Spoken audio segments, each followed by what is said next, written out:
Hello friends, हानि study point में आपका बहुत बहुत स्वागत है। फ्रेंड्स, आज की इस क्लास में हम रीतिकाल से संबंधित महत्वपूर्ण प्रश्नों को पढ़ेंगे। फ्रेंड्स, इससे पहले हमने हिंदी साहित्य के इतिहास से संबंधित सभी क्लासेस चैनल पर अपलोड कर दी हैं, आप उन्हें जाकर देख सकते हैं। इस क्लास में रीतिकाल से बनने वाले जितने भी महत्वपूर्ण प्रश्न हैं उनको कवर करेंगे और इसके बाद रीतिकाल के जैसे भारतेंदु युग है, छायावादी युग है, प्रगतिवादी युग है, इन सभी को अगली क्लासों में देखेंगे। तो आइए बढ़ते हैं क्लास की तरफ और देखते हैं प्रश्न नंबर 1। हिंदी साहित्य के इतिहास में उत्तर मध्यकाल किस युग को कहा जाता है? रीतिकाल को, भक्तिकाल को, द्विवेदी युग को या भारतेंदु युग को?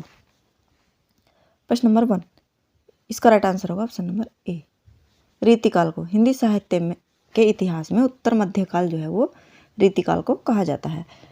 ये प्रश्न बनने लायक प्रश्न है, आप इसको ध्यान देंगे। प्रश्न नंबर 2 है, रीतिकाल का सर्वप्रथम सीमा निर्धारण 1643 से 1843 ईस्वी तक किसने माना है? हजारी प्रसाद द्विवेदी, रामविलास शर्मा, रामचंद्र शुक्ल, डॉक्टर नगेंद्र? प्रश्न नंबर 2, प्रश्न नंबर 2 का राइट आंसर होगा रामचंद्र शुक्ल। सी आंसर सही होगा। रीतिकाल का सर्वप्रथम सीमा निर्धारण जो है 1643 ईस्वी से 1843 ईस्वी तक रामचंद्र शुक्ल जी ने माना है। प्रश्न नंबर 3 देखते हैं, मिश्र बंधुओं ने रीतिकाल को क्या नाम दिया है? कलाकाल, रीतिकाल, श्रृंगार काल या अलंकृत काल? मिश्र बंधुओं ने रीतिकाल को क्या नाम दिया है? प्रश्न नंबर 3, इसका राइट आंसर होगा अलंकृत काल। डी इसका राइट आंसर है। मिश्र बंधुओं ने रीतिकाल को अलंकृत काल के नाम दिया है। आगे चलते हैं और प्रश्न नंबर 4 देख लेते हैं। प्रश्न नंबर 4 है, उत्तर मध्यकाल को रीतिकाल का नाम किसने दिया?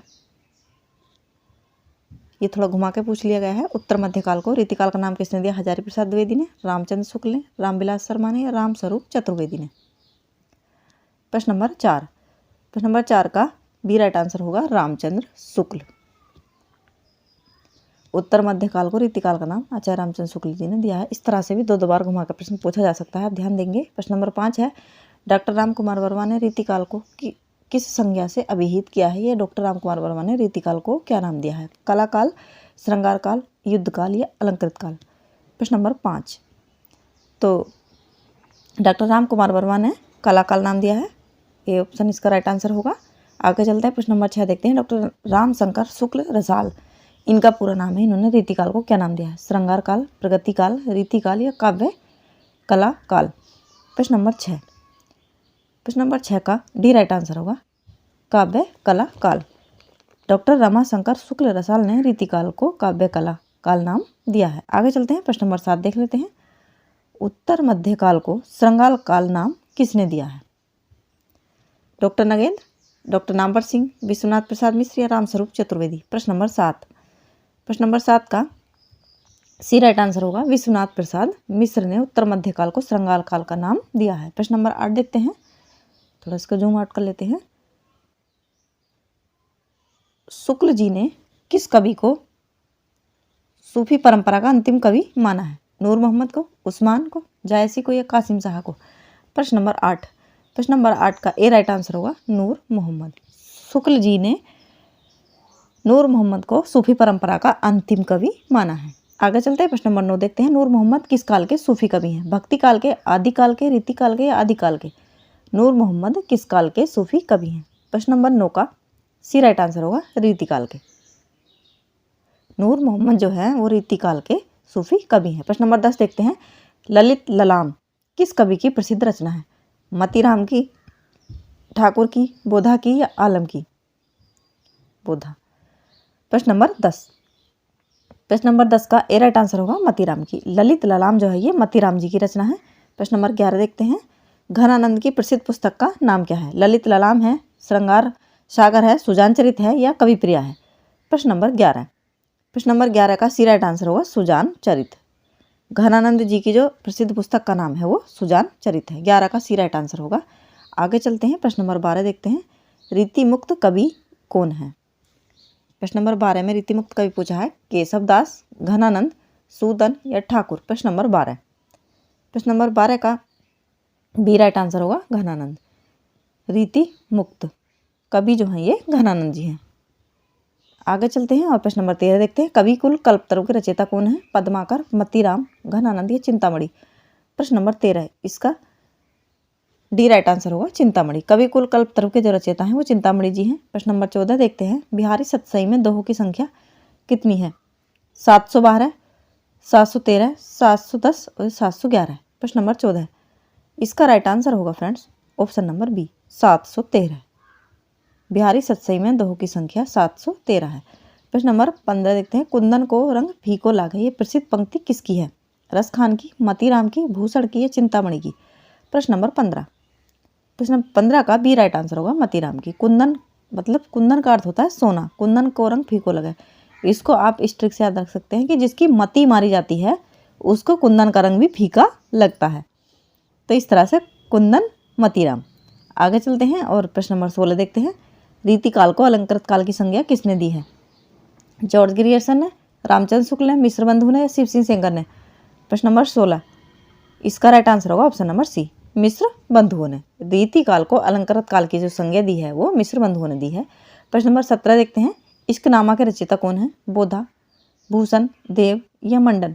प्रश्न नंबर 17 इसका ए राइट आंसर होगा बोधा। इश्कनामा के रचयिता कौन है? तो बोधा है। आगे चलते हैं प्रश्न नंबर 18 देखते हैं। रीतिकाल का कौन सा कवि ऋतु वर्णन के लिए प्रसिद्ध है? वृंद, घनानंद, ठाकुर या सेनापति। प्रश्न नंबर 18 प्रश्न नंबर 18 का डी राइट आंसर होगा सेनापति। सेनापति जी जो हैं वो ऋतु वर्णन के लिए प्रसिद्ध हैं। आगे चलते हैं और प्रश्न नंबर 19 देखते हैं। मोहित तेरे मोरे कवित्व बनावत, ये वाली जो पंक्ति है फ्रेंड्स ये कई बार एग्जाम में पूछी जा चुकी है। घनानंद, बिहारी, पद्माकर, सूदन, ये पंक्ति किसकी है? प्रश्न नंबर 19 का ए राइट आंसर होगा ये घनानंद की पंक्ति है। मोहे तो मेरे कवित्व बनावत, लोग है लागी कवित्व बनावत, मोहे तो मेरे कवित्व बनावत।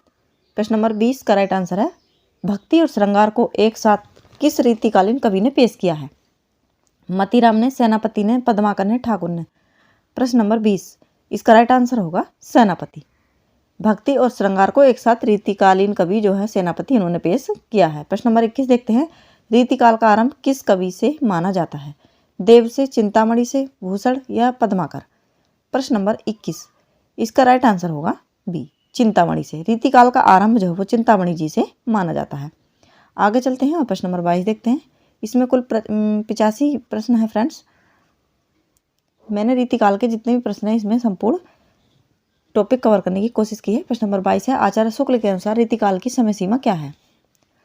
1700 से 1890, 1643 से 1843, 1680 से 1860 तक और 1650 से 1850 तक। प्रश्न नंबर 22 का डी राइट आंसर होगा 1650 से 1850 तक आचार्य शुक्ल के अनुसार रीतिकाल की समय सीमा मानी जाती है। प्रश्न नंबर 23 देखते हैं। हित तरंगिणी का रचयिता कौन है? कुलपति मिश्र, केशवदास, कृपाराम, बोधा। प्रश्न नंबर 23 इसका राइट आंसर होगा कृपाराम। हित तरंगिणी के जो रचयिता हैं वो कृपाराम है। सी राइट आंसर होगा। प्रश्न नंबर 24 देखते हैं। रीतिकाल में राम काव्य लिखने वाले कवि का नाम क्या है? सेनापति, मतीराम, घनानंद या बोधा। रीतिकाल में राम काव्य लिखने वाले जो कवि हैं प्रश्न नंबर 24 का ए राइट आंसर होगा सेनापति। रीतिकाल में राम काव्य लिखने वाले जो कवि हैं वो सेनापति हैं। प्रश्न नंबर 25 देखते हैं। किस कवि ने लक्षण ग्रंथ नहीं लिखा? देव, पद्माकर, घनानंद या भूषण। प्रश्न नंबर 25 इसका राइट आंसर होगा ऑप्शन नंबर सी घनानंद। इन्होंने लक्षण ग्रंथ नहीं लिखा है। आगे चलते हैं और प्रश्न नंबर ये रीति मुक्त कवि हैं। प्रश्न नंबर 26 देखते हैं। अति सूधो स्नेह को मार्ग है, इस पद के रचयिता कौन है? घनानंद, बिहारी, मतीराम या केशवदास। प्रश्न नंबर 26 का राइट आंसर होगा ए घनानंद। अति सूधो स्नेह को मार्ग है, या इस तरह से याद कर सकते हैं कि स्नेह का या प्रेम का जो मार्ग होता है वो घना ही सुंदर होता है। आगे चलते हैं। प्रश्न नंबर 27 देखते हैं। छत्र प्रकाश किस कवि की रचना है? देव की, ठाकुर, आलम या लाल कवि। प्रश्न नंबर 27 का डी राइट आंसर होगा लाल कवि। छत्र प्रकाश जो है वो लाल कवि की रचना है। आगे चलते हैं। प्रश्न नंबर 28 देखते हैं। जो को रस रीति को समुझायो, चाहे सारू, पढ़े बिहारी, सतसई कविता को सिंगारू। रीति काव्य के पहचान के चिन्हों की ओर इशारा करने वाली ये पंक्तियाँ किसकी हैं? कृष्ण कवि की हैं, रामचंद्र शुक्ल की हैं, बोधा की हैं या मिश्र बंधुओं की हैं। प्रश्न नंबर 28। प्रश्न नंबर 28 का ए राइट आंसर होगा, कृष्ण कवि की हैं ये पंक्तियाँ। आगे चलते हैं और प्रश्न नंबर 29 देख लेते हैं। रामचंद्र शुक्ल और जॉर्ज गिरिसन ने किसे रीतिकाल का प्रवर्तक माना है? केशवदास, मतीराम, चिंतामणि या बिहारी? प्रश्न नंबर 29 का सी राइट आंसर होगा चिंतामणि जी को। रामचंद्र शुक्ल और जॉर्ज गिरिसन ने रीतिकाल का प्रवर्तक चिंतामणि जी को माना है। आगे चलते हैं और प्रश्न नंबर 30 देखते हैं। रीति काव्य की पूर्व परंपरा में नंददास रसमंजरी से पहले किस कवि को माना जाता है? केशव रसिक प्रिया, केशवदास जी ने रसिक प्रिया लिखी है। सूर साहित्य लहरी, भिखारीदास काव्य निर्णय, रहीम बरवे नाई का भेद? प्रश्न नंबर 30 का बी राइट आंसर होगा सूर। रीति काव्य की पूर्व परंपरा में नंददास से पहले सूरदास जी को माना जाता है और इनकी रचना है साहित्य लहरी। आगे चलते हैं और प्रश्न नंबर 31 देखते हैं। हिंदी का प्रथम उपलब्ध कवि शिक्षा ग्रंथ हित तरंगिणी विक्रमी संवत 1598 किसकी है? इसमें हित तरंगिणी पूछा गया है, किसकी रचना है? भिखारीदास की है, रहीम की है, केशवदास की है या कृपाराम की है? प्रश्न नंबर 31, इसका डी राइट आंसर होगा हित तरंगिणी जो है ये कृपाराम की रचना है। आगे चलते हैं और प्रश्न नंबर 32 देखते हैं। अकबर के 9 रत्नों में अकबर के 9 रत्नों में से एक और बरवे नाई का भेद विक्रमी संवत 1640 का रचनाकार कौन है? बरवे नाई का भेद का रचनाकार इसमें पूछा है रहीम, तानसेन, नरहरि या गंगकवि? प्रश्न नंबर 32 का ए राइट आंसर होगा रहीमदास। बरवे नाई का भेद जो है इसके रचनाकार रहीमदास जी हैं। आगे चलते हैं और प्रश्न नंबर 33 देख लेते हैं। हिंदी में नक्सिक वर्णन परंपरा का सूत्रपात किस कवि ने किया? रहीम, गंग, नरहरि या केशव? ये बहुत ही इंपॉर्टेंट प्रश्न है। प्रश्न नंबर 33, इसका राइट आंसर होगा ऑप्शन नंबर बी, गंग कवि ने। हिंदी में नक्सिक वर्णन परंपरा का सूत्रपात क्या है वो गंग कवि ने किया है। प्रश्न नंबर 34 देखते हैं। रसिक प्रिया, रामचंद्रिका, कवि प्रिया किस प्रसिद्ध कवि की महत्वपूर्ण रचनाएं हैं, कृतियां हैं? मतीराम की हैं, गंग की हैं, केशवदास की हैं, नरहरि की हैं? प्रश्न नंबर 34 का सी राइट आंसर होगा केशवदास। रसिक प्रिया, रामचंद्रिका और कवि प्रिया केशवदास जी की रचनाएं हैं। आगे चलते हैं। प्रश्न नंबर 35 देखते हैं। भूषण बिनु न बिराजई कविता वनिता मित किसकी प्रसिद्ध पंक्ति है? केशव, बिहारी, मतीराम या देव? प्रश्न नंबर 35 का ए राइट आंसर होगा केशवदास की। भूषण बिनु न बिराजई कविता वनिता मित ये केशवदास जी की पंक्ति है। आगे चलते हैं और प्रश्न नंबर 36 देखते हैं। पद्माकर किसकी रचना है? पद्माकर की रचना कौन सी है? ललित ललाम, सतसई, रसिक प्रिया, जगत विनोद? प्रश्न नंबर 36, इसका डी राइट आंसर होगा पद्माकर की जो रचना है वो जगत विनोद है। आगे चलते हैं। प्रश्न नंबर 37 देखते हैं। ललित ललाम का रचनाकार इनमें से कौन है? तो ललित ललाम का जो रचनाकार है वो मतीराम है। Option number A right answer होगा। आगे चलते हैं और प्रश्न नंबर 38 देख लेते हैं। आगे के सुकवि रिझी है, सु तो कविताई ना तो राधिका कन्हई के सुमरन को बहानो है। यह प्रसिद्ध पंक्ति किसकी है? घनानंद जी की, भिखारीदास की, मतीराम की, पद्माकर की? प्रश्न नंबर 38, इसका बी राइट आंसर होगा भिखारीदास की पंक्तियां है। आगे चलते हैं और प्रश्न नंबर 39 देखते हैं। रीतिकाल में जो कवि मतलब राजाओं के यहाँ रहकर जो आश्रित कवि थे वो राजाओं के यहाँ रहकर उनके गुणों का बखान करते थे, उनके बारे में भिखारीदास जी ने ये पंक्ति कही है। आगे के कवि रिझाई तो कविताई ना तो राधिका कन्हई सुमरन को बहानो है। प्रश्न नंबर 39 देखते हैं। आचार्य कवि नहीं है, इनमें से कौन आचार्य कवि नहीं है? केशवदास, भिखारीदास, देव या घनानंद? प्रश्न नंबर 39 का डी राइट आंसर होगा घनानंद, ये आचार्य नहीं है। प्रश्न नंबर 40 देखते हैं। रीतिकाल की काव्य भाषा क्या है? अवधि है, ब्रजभाषा है, डिंगल है या खड़ी बोली है? रीतिकाल की काव्य भाषा क्या है? प्रश्न नंबर 40 का बी राइट आंसर होगा ब्रजभाषा है। रीतिकाल की जो काव्य भाषा है वो ब्रजभाषा है। आगे चलते हैं और प्रश्न नंबर 41 देखते हैं। बृहवारिस जो बोधा ने लिखी है, आलमकेली का शिल्प क्या है? ये पूछा है इसमें। ये प्रबंध काव्य है, आत्मचरित है, मुक्तक काव्य है, नाटक है? प्रश्न नंबर 41, इसका ए राइट आंसर होगा बृहवारिस और आलमकेली ये दोनों प्रबंध काव्य है। आगे चलते हैं। प्रश्न नंबर 42 देखते हैं। कौन सा ग्रंथ समस्त काव्यांगों का विवेचन नहीं करता है? कवि प्रिया, काव्य निर्णय, भाव्य विलास, सतसई? प्रश्न नंबर 42 का डी राइट आंसर होगा सतसई जो बिहारीदास जी ने लिखी है। ये ग्रंथ समस्त काव्यांगों का विवेचन नहीं करता है। आगे चलते हैं और प्रश्न नंबर 43 देखते हैं। कौन सा अलंकार विवेचन करने वाला ग्रंथ नहीं है? भाषा भूषण जसवंत सिंह का है ये, सुजान चरित घनानंद का, ललित ललाम मोतीराम जी का, या पद्माभरण पद्माकर जी का? प्रश्न नंबर 43, इसका भी राइट आंसर होगा सुजान हित।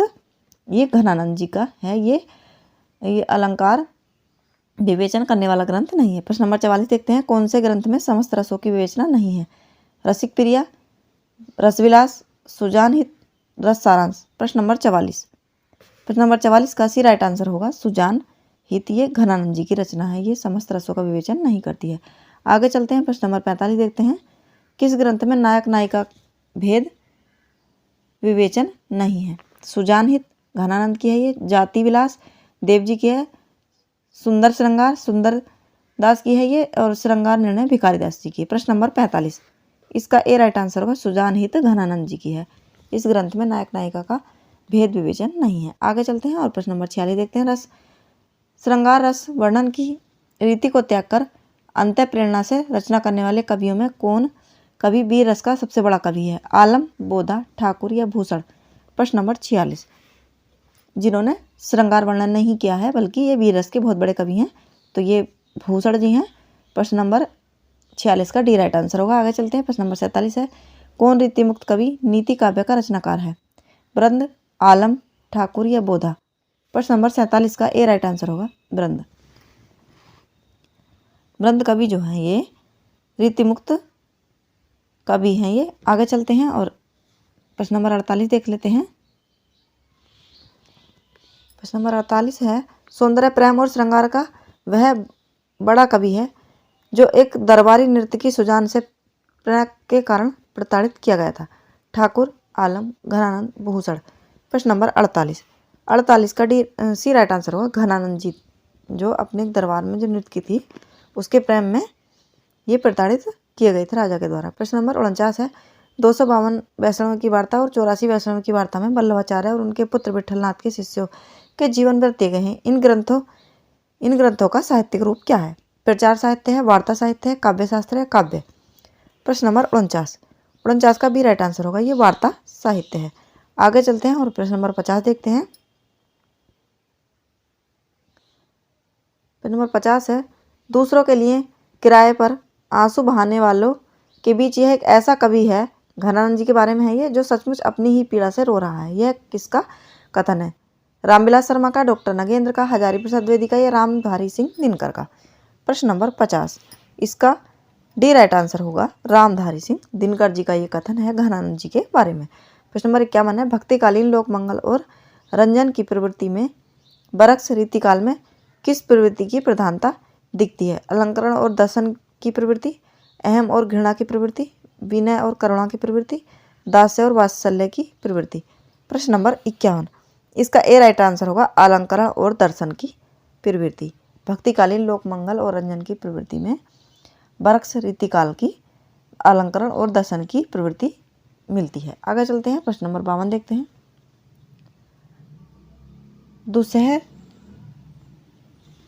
दुसह दुराज प्रजानु कहो क्यों न बढ़े दुख दंदु? रीतिकालीन राजनीतिक दुर्व्यवस्था से पीड़ित प्रजा की पीड़ा को व्यक्त करने वाली यह पंक्ति किस रचना की है? ललित ललाम की है, सुजान हित की है, बिहारी रत्नाकर, यह हित तरंगणी? प्रश्न नंबर 52 का सी राइट आंसर होगा बिहारी रत्नाकर। प्रश्न नंबर 53 देखते हैं। भक्तिकालीन कवियों के यहाँ 4 रसों दास्य, साख्य, वत्सल, मधुर की व्याप्ति थी, जबकि रीतिकालीन काव्य में एक ही रस प्रधान हो गया। वह रस कौन सा है? वीर, साख्य, विभत्स और श्रृंगार? प्रश्न नंबर 53, इसका डी राइट आंसर होगा श्रृंगार रस। प्रश्न नंबर 54 देखते हैं। कौन कवि रीतिकालीन नीति और वैराग्य मूलक काव्यधारा का कवि नहीं है? ब्रंद कवि, दीनदयाल गिरी, गिरिधर दास या भिखारी दास? प्रश्न नंबर 54, इसका राइट आंसर होगा ऑप्शन नंबर डी भिखारी दास। आगे चलते हैं और प्रश्न नंबर 55 देख लेते हैं। केशव की रचना में इनके 3 रूप दिखाई देते हैं, आचार्य का, महाकवि का और इतिहासकार का। ये परमार्थतः हिंदी का के प्रथम आचार्य हैं। केशव की यह प्रशंसा किसने की है? रामचंद्र शुक्ल ने, विश्वनाथ प्रसाद मिश्र ने, आचार्य महावीर प्रसाद द्विवेदी ने, डॉक्टर रामदरथ मिश्र ने? प्रश्न नंबर 55 का बी राइट आंसर होगा पंडित विश्वनाथ प्रसाद जी ने जो है केशवदास जी की ये प्रशंसा की है। आगे चलते हैं, प्रश्न 56 देखते हैं। केशव काव्य में दुर्हुता और अस्पष्टता को किसने रेखांकित किया है? आचार्य रामचंद्र शुक्ल ने, पंडित विश्वनाथ प्रसाद मिश्र ने, डॉक्टर भगीरथ मिश्र ने, आचार्य महावीर प्रसाद द्विवेदी ने। प्रश्न नंबर 56 का ए राइट आंसर होगा, आचार्य रामचंद्र शुक्ल ने जो है रेखांकित किया है। प्रश्न नंबर 57 है, भाषा के ही समान मतीराम के न तो भावकृति में है और न उनके व्यंजक, व्यापार और चेष्टा है। यह किस साहित्यकार की पंक्ति है? हजारी प्रसाद द्विवेदी, रामस्वरूप चतुर्वेदी, रामचंद्र शुक्ल या रामसागर त्रिपाठी। प्रश्न नंबर 57, इसका राइट आंसर होगा option number C, Ramchandra Shukla. आगे चलते हैं, प्रश्न नंबर 58 देखते हैं। कौन सी कृति भूषण की नहीं है? शिवराज भूषण, छत्रसाल दशक, शिवा बावनी या रतन बावनी। प्रश्न नंबर 58 का डी राइट आंसर होगा, रतन बावनी। ये कृति जो है भूषण की नहीं है। प्रश्न नंबर 59 देखते हैं।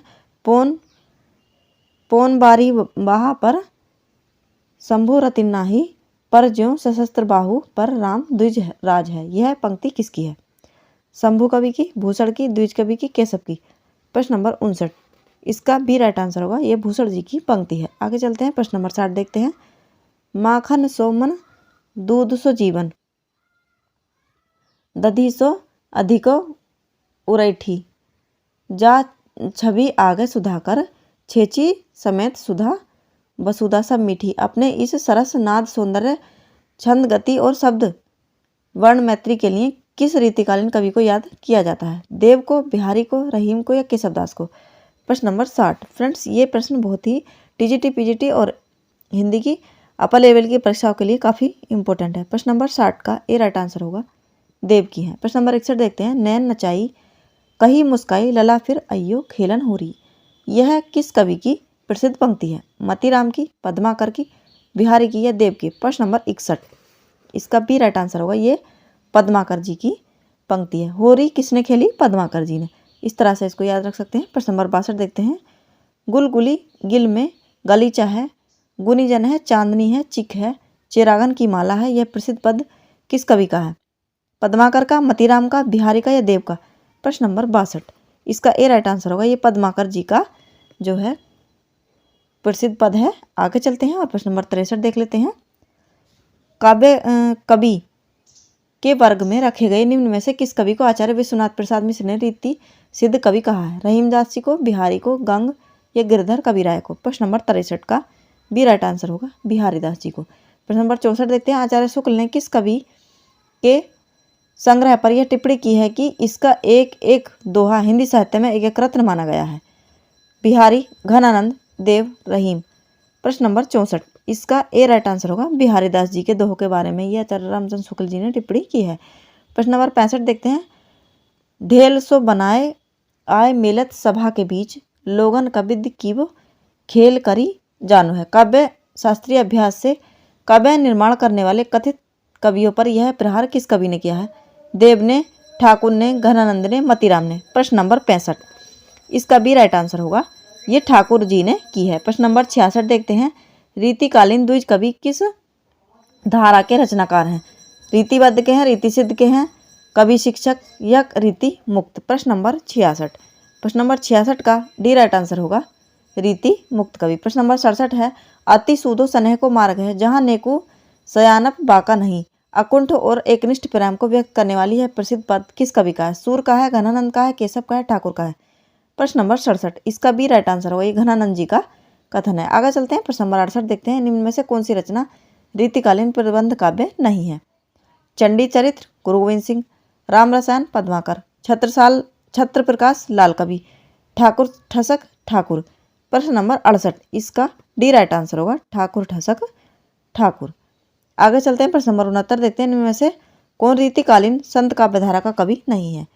यारी साहिब, तुलसी साहिब, अक्षर अनन्य, घनानंद। प्रश्न नंबर 69 का डी राइट आंसर होगा, घनानंद। इनमें से रीतिकालीन संत काव्यधारा का कवि नहीं है। आगे चलते हैं और प्रश्न नंबर 70 देखते हैं। निम्न में से कौन से कवि रीतिबद्ध हैं? रसलीन एवं देव, मतीराम एवं पजनेश, ग्वाल एवं सोमनाथ, घनानंद एवं बोधा। प्रश्न नंबर 70, इसका डी राइट आंसर होगा, घनानंद एवं बोधा जो ये रीतिबद्ध कवि है। प्रश्न नंबर 71 है। निम्न में से कौन से कवि रीतिमुक्त नहीं है? घनानंद एवं बोधा, ठाकुर एवं आलम, रसलीन एवं देव, द्विज एवं आलम। प्रश्न नंबर 71, इसका सी राइट आंसर होगा रसलीन एवं देव जो है ये रीतिमुक्त नहीं है। आगे चलते हैं और प्रश्न नंबर 72 देख लेते हैं।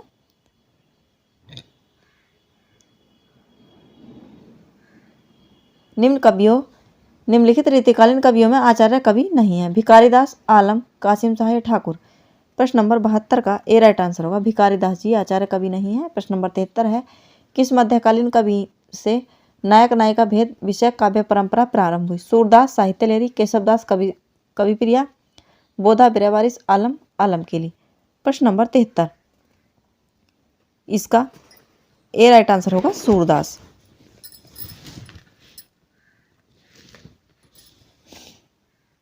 आगे चलते हैं और प्रश्न नंबर 74 देख लेते हैं। कौन सा कवि रीतिकालीन वीर काव्यकार नहीं है? भूषण, सूदन, लाल कवि या बोधा? प्रश्न नंबर 74, इसका डी राइट आंसर होगा बोधा।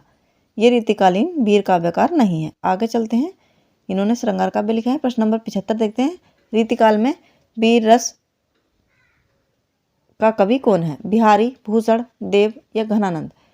प्रश्न नंबर 75, इसका बी राइट आंसर होगा भूषण जी जो है ये वीर रस के कवि हैं। प्रश्न नंबर 76 है, भूषण की कविता का मुख्य संवेदनात्मक स्वर क्या है? श्रृंगारिक है, प्रस्तुतिपरक है, व्यंग्यमूलक है, कारुणिक है? प्रश्न नंबर 76 का बी राइट आंसर होगा प्रशस्ति परक। प्रश्न नंबर 77 है, रसनिधि किस कवि का उपनाम है? विद्यापति, देव, अब्दुल रहमान, पृथ्वी सिंह? रसनिधि किसका नाम है? तो ये पृथ्वी सिंह का नाम है रसनिधि, डी राइट आंसर होगा। आगे चलते हैं और प्रश्न नंबर 78 देखते हैं, आदि ग्रंथ गुरु ग्रंथ साहिब का संकलनकर्ता कौन है? गुरु नानक, गुरु गोविंद सिंह, गुरु रामदास या गुरु अर्जुन देव? प्रश्न नंबर 78 का डी राइट आंसर होगा गुरु अर्जुन देव जो हैं ये आदि ग्रंथ गुरु ग्रंथ साहिब का संकलनकर्ता गुरु अर्जुन देव हैं। आगे चलते हैं, प्रश्न नंबर 79 देखते हैं, रीतिकाल का कवि इनमें कौन नहीं है? ब्रंद, गोविंद सिंह, नाथुराम शंकर या मतीराम? प्रश्न नंबर 79 का सी राइट आंसर होगा नाथुराम शंकर शर्मा जो है ये रीतिकाल के कवि नहीं है। प्रश्न नंबर 80 देखते हैं, बिहारी ने किस शैली में काव्य रचना की है? चौपाई में, मुक्तक छंद में, दोहों में या पद में? प्रश्न नंबर 80 का सी राइट आंसर होगा दोहे। बिहारी ने जो रचना की है काव्य रचना वो दोहों में की है। प्रश्न नंबर 81 देखते हैं, बिहारी सत्सई की भाषा क्या है? ब्रज भाषा, बुंदेली, अवधी या कन्नौजी? प्रश्न नंबर 81, इसका ए राइट आंसर होगा ब्रज भाषा। बिहारी सत्सई की जो भाषा है वो ब्रज भाषा है। प्रश्न नंबर 82 देखते हैं, रहीम किस बादशाह के दरबारी कवि थे? फ्रेंड्स ये दरबारी कवियों के बारे में काफ़ी पूछा जा रहा है, शाहजहां, औरंगजेब, अकबर या बाबर? तो रहीम दास जी जो थे वो अकबर के दरबारी कवि थे, ये ध्यान रखेंगे। आगे चलते हैं, प्रश्न नंबर 83 देखते हैं, ये रहीम दास जी जो हैं अब्दुल रहीम खाना के नाम से जो 9 रत्नों में शामिल थे वो ये रहीम दास जी ही थे फ्रेंड्स। प्रश्न नंबर 83 है, बिहारी किस सम्राट के दरबारी कवि थे? शिवाजी के, महाराणा प्रताप के, जयसिंह के, आनंद सिंह के?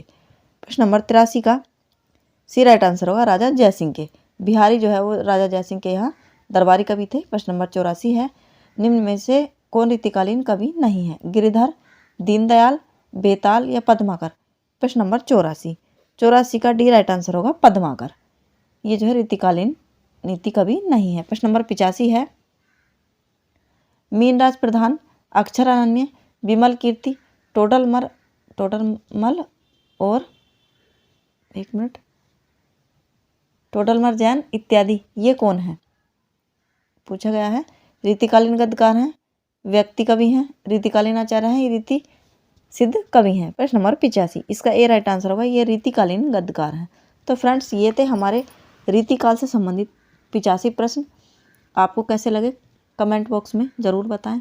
क्लास पसंद आई हो तो वीडियो को लाइक करें, शेयर करें और हमारे चैनल को सब्सक्राइब करें। तो फ्रेंड्स मिलते हैं अगली क्लास में, तब तक के लिए धन्यवाद।